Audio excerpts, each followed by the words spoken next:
Madrid K000. You can become the player that you envision by doing a little bit of smart training every day. If you love reading, I would highly recommend Atomic Habits by James Clear. I would also recommend Effortless by Jerry McEwen. I believe it's Jerry. You also want to invest first in an RMT rope. Search how to make an RMT rope. You want to search how to make a kick trainer, or search SKLZ solo kick trainer. And then you want to start carrying a size 1 or a tennis ball with you at all times, so you could start to dribble and juggle wherever you are. Just get a lot of touches and have a lot of fun, right? Because if you can train perpetually, play perpetually, you're just going to elevate your training, right? So those two tools, the kick trainer and the RMT rope, are going to add a certain dynamic to your movement and to your touch, right? Because the kick trainer is going to allow you to cram months of training into days or weeks. So it's going to elevate, it's going to change the trajectory of your training. You're going to be able to train smarter in less time and get more touches. So that's smarter training.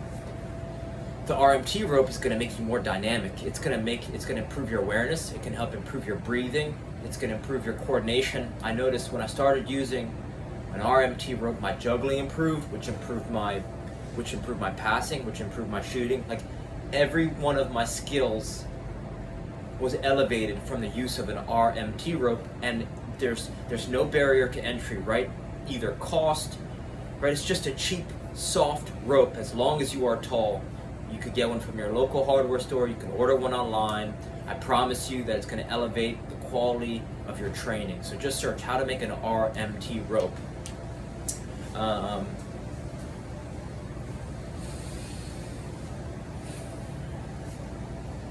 Search how to breathe. Search how to breathe by Dr. Vranich, Vranich.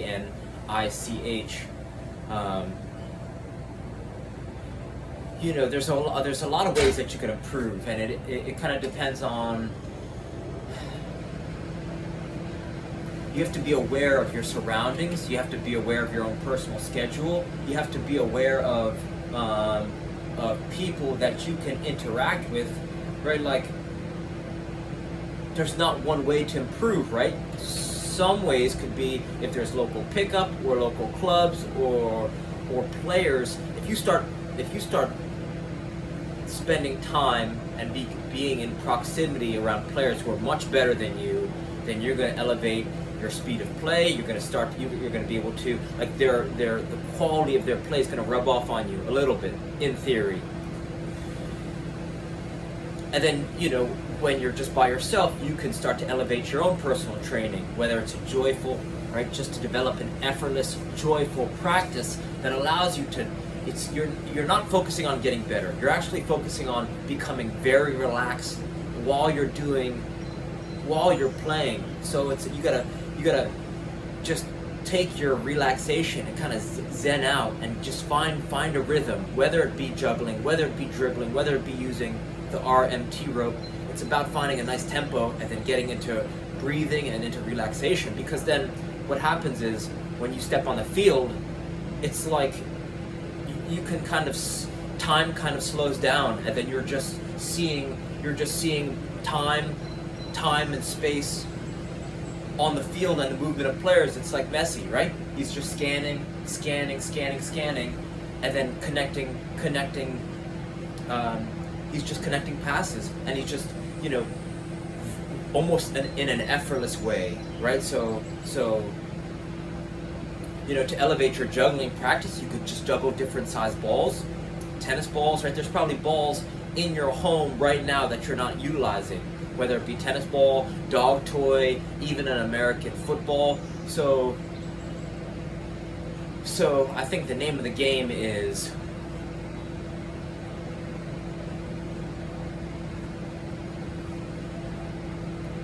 to spend a few minutes thinking about your local, like, where you're spending your current time now, because you have to kind of do an energy audit. It's like, how am I spending my current time right now, that maybe is not the most bang for my buck, and where can I start spending time that's going to elevate my energy, elevate my quality of movement, and elevate my strength, elevate my touches. So I would say, right, if there's a gym by you that has a sauna, or there's Pilates, maybe you could start taking some Pilates or Muay Thai, or there's local pickup that you're not spending time with. It's like, but I don't know these things, right? I don't know where you live. I don't know, what your work schedule, school schedule, any schedule is. So you have to start to become aware of, I call them soccer diamonds, things that you're not utilizing that can elevate your life and your game.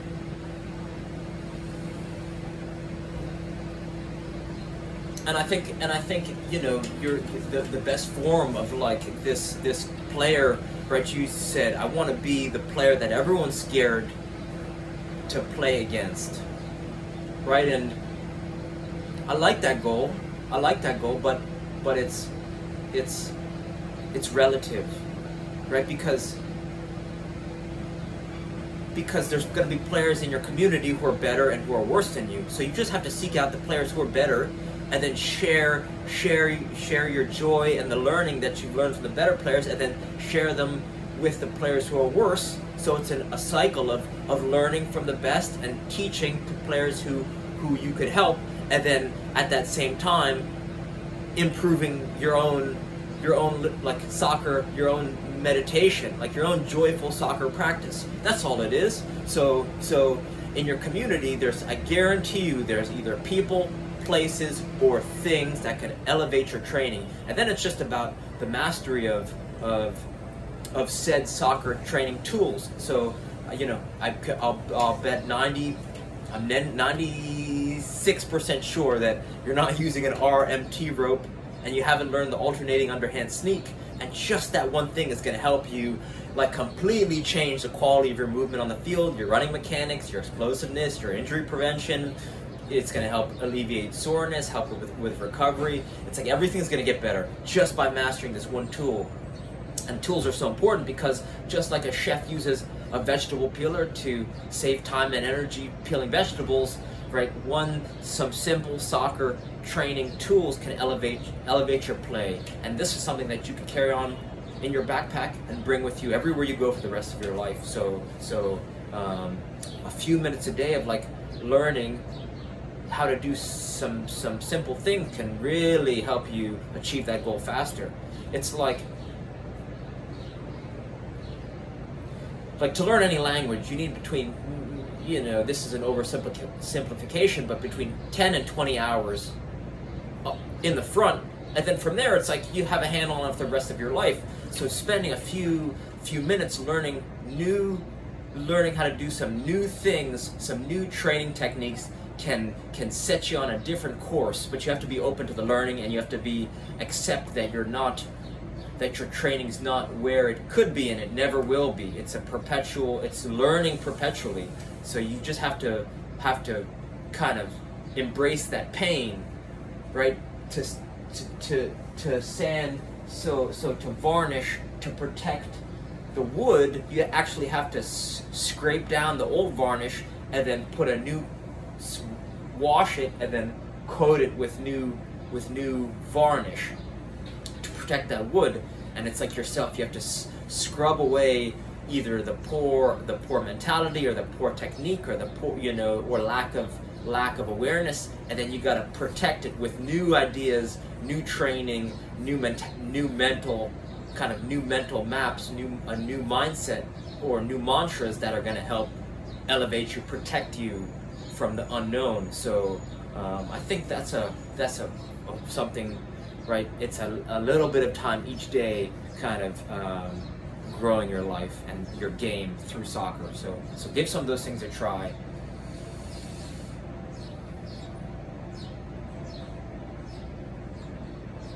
In summary, definitely learn how to breathe, because the one skill that they don't teach in school or even in college, and most coaches don't teach it. I don't think one single coach has taught me in the 27 years of playing soccer how to breathe and how to be relaxed. And I think those two things go hand in hand. So search How to Breathe by Dr. Vranich, Vranich. and that's going to help. That'll change the trajectory of your training and help you be calm even in high pressure situations on and off the field.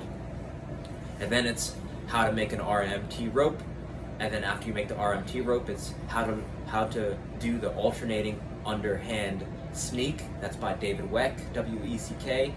And then it's investing in a SKLZ solo kick trainer, or making a kick trainer by yourself. They're used by AC Milan, Ajax, Sevilla, and it'll allow you to cram months of training into days or weeks.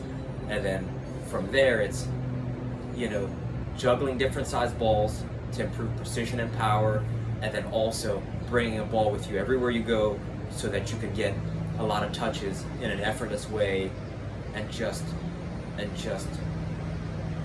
have more fun playing effortlessly. So I think those are some strategies you could utilize, and I would encourage you to whatever I said that resonated with you the most, test it. See if I'm making this stuff up, or see if there's actually some value to it, right? So test whatever one that sounds appealing, and then if it works, okay. If not, then try some of these things, because I've been thinking about this for the past 27 years. So it's just everything that I wish I knew years ago. So I hope it helps, and reach out with any questions. All right, thank you.